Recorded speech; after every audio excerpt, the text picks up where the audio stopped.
Hello, and welcome to the Bible Muse. We're so glad you decided to spend your time musing over the Word of God today.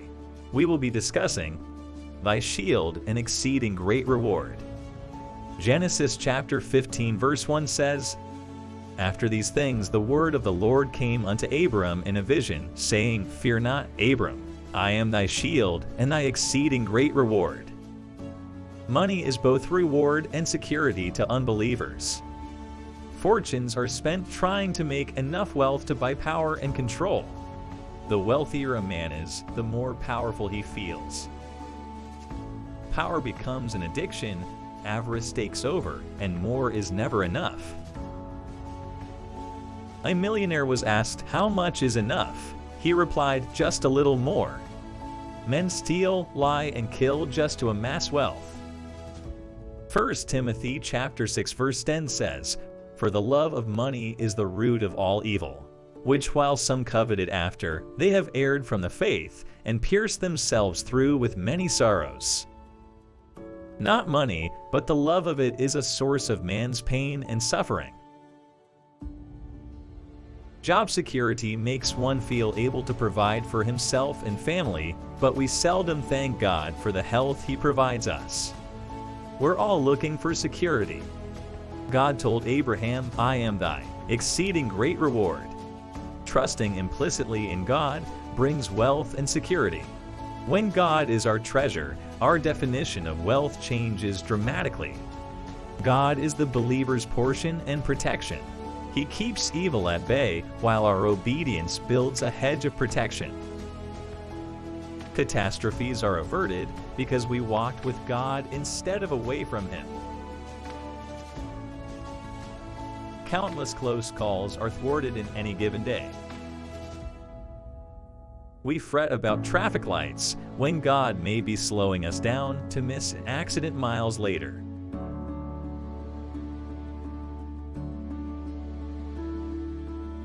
In everything give thanks. We should not be as desirous of the gifts but as of the giver. Think of the small child who goes all day without a thought of dinner.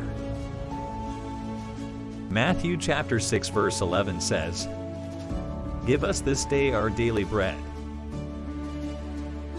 God the Father made and owns the universe. It makes more sense to just trust Him for our daily needs. I have no way of knowing tomorrow's needs today, but the Father does.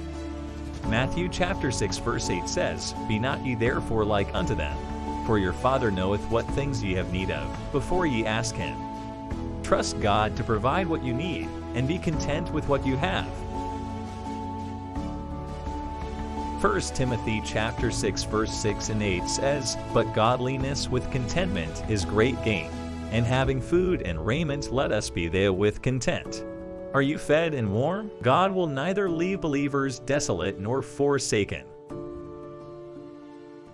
King David wrote in Psalm chapter 37 verse 23 to 25, The steps of a good man are ordered by the Lord, and he delighteth in his way. Though he fall, he shall not be utterly cast down, for the Lord upholdeth him with his hand. I have been young, and now am old. Yet have I not seen the righteous forsaken, nor his seed begging bread. When we allow ourselves to covet worldly wealth, we are no better than Adam and Eve. To desire more than God provides is covetousness.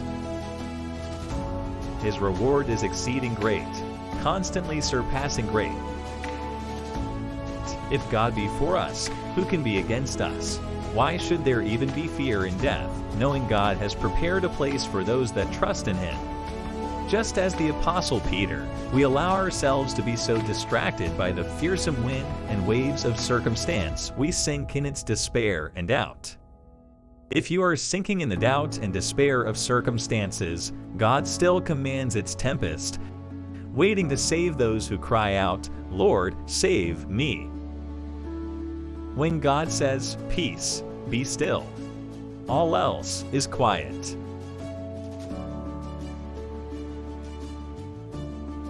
Thank you so much for spending this time musing over the Word of God. If you would like to see more, please like and subscribe to the channel, and don't forget to hit the bell icon to be notified of new episodes. If you do not have a social media account but would still like to receive updates about the Bible Muse, please send us an email at thebiblemuse@gmail.com, and we will add you to the mailing list. If you would like to contribute to the improvement of the channel and its content, please visit our donation link in the description.